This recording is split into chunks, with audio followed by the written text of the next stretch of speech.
Mita Amanda, ibu dari Gilang, menatap tidak percaya pada apa yang ia lihat saat ini. Ia dengan cepat menghampiri Gilang yang terus saja memecahkan benda di kamarnya. "Adit, hentikan!" teriak Mita mencoba menghentikan putra semata wayangnya itu. Adi Saputra, ayah dari Gilang, menatap tidak percaya pada Gilang yang bertingkah seperti orang gila. "Adit, berhenti!"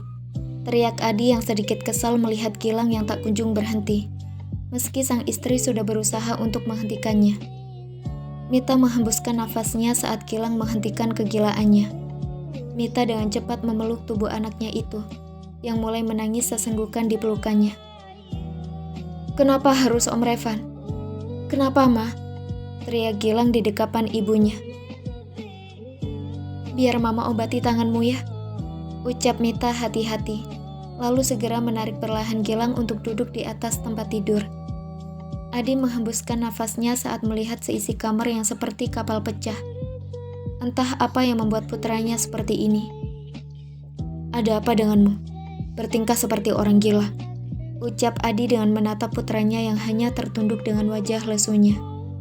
Gilang mendongak dan menatap sang ayah yang juga menatapnya. "Apa Papa tahu jika Paman Revan menikah dengan Hana?" tanya Gilang dengan menatap sang ayah. Adi mengernyit. Dia benar-benar tidak mengerti dengan apa yang diucapkan oleh putranya itu.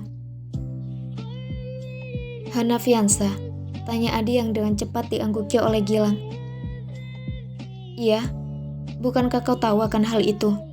lanjut Adi menatap Gilang dengan penuh tanda tanya. "Kenapa Papa tidak bilang sama Gilang kalau yang menikah dengan Om Revan adalah Hana?" teriak Gilang membuat Mita yang baru saja masuk ke kamar dengan kotak P3K di tangannya terkejut mendengar Gilang berteriak pada suaminya. "Memangnya apa hubunganmu dengan istri Revan, Gilang? Sehingga Papa harus mengatakan padamu?" ucap Adi dengan wajah datarnya.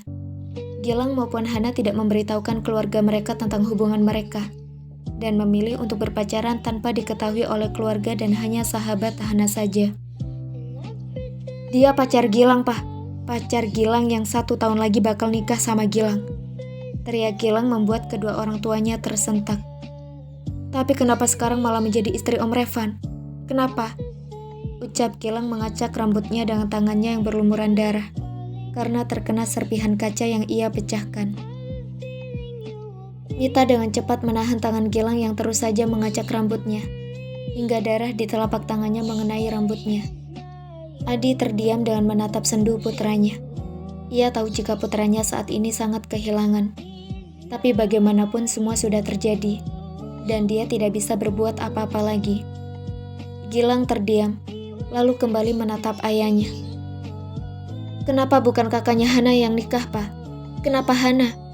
tanya Gilang tiba-tiba membuat Adi dan Mita mengernyit. "Kami tidak tahu apapun, Gilang. Yang jelas saat kami mengantar Revan untuk mengucapkan ijab kabul dan menjadi walinya, Hanalah yang menjadi mempelai wanitanya," ucap Adi yang memang tidak tahu apa-apa. Gilang semakin terdiam.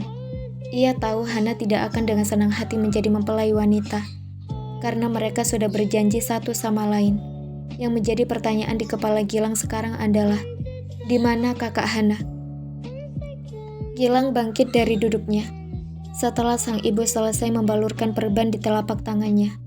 Mita terkejut saat tiba-tiba Gilang bangkit dari duduknya dan berjalan dengan tergesa-gesa keluar dari kamarnya. "Ya Allah, ada apa ini? Kenapa masalah seperti ini harus muncul? Jika aku tahu jika wanita yang menikah dengan Revan adalah pacar Gilang, mungkin aku akan membantu Revan mencari wanita lain," batin Adi dengan memijit pangkal hidungnya.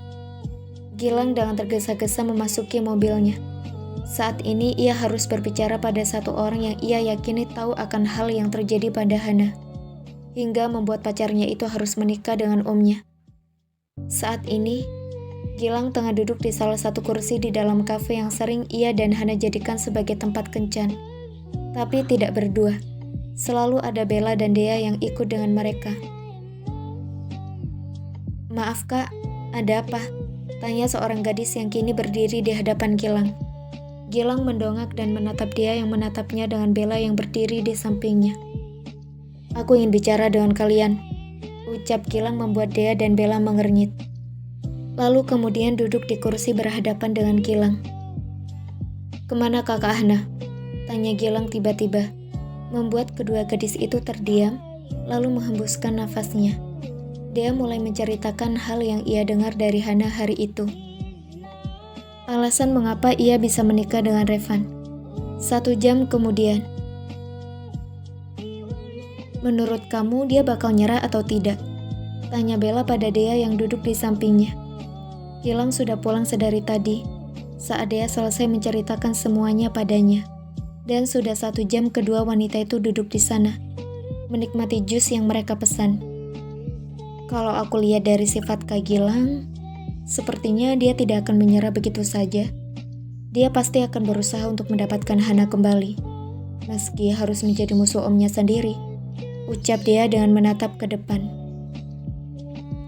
Aku berharap agar hubungan Hana dan Om Revan baik-baik saja, sampai maut memisahkan, meski Hana belum menyadari perasaannya sendiri. Tapi aku yakin jika Om Revan adalah orang yang tepat, ucap Bella panjang lebar. Dia menoleh dan menatap tidak percaya sahabatnya itu.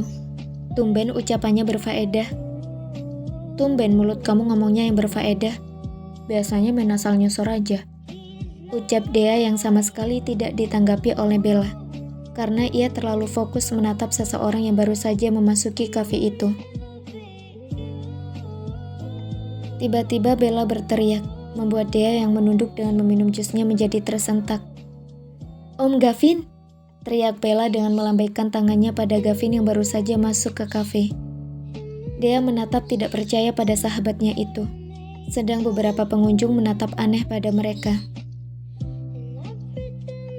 Revan menyandarkan punggungnya pada sandaran tempat tidur. Ia menoleh dan menatap Hana yang tertidur pulas di sampingnya.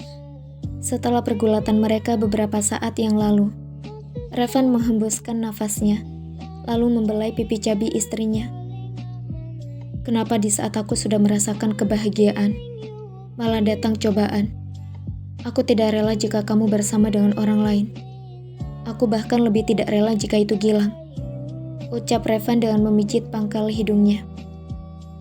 "Aku berharap agar segera ada kehidupan baru di perutmu sayang, agar tidak ada lagi yang bisa memisahkan kita. Dan soal surat perjanjian itu, akan aku lenyapkan dari muka bumi ini," batin Revan.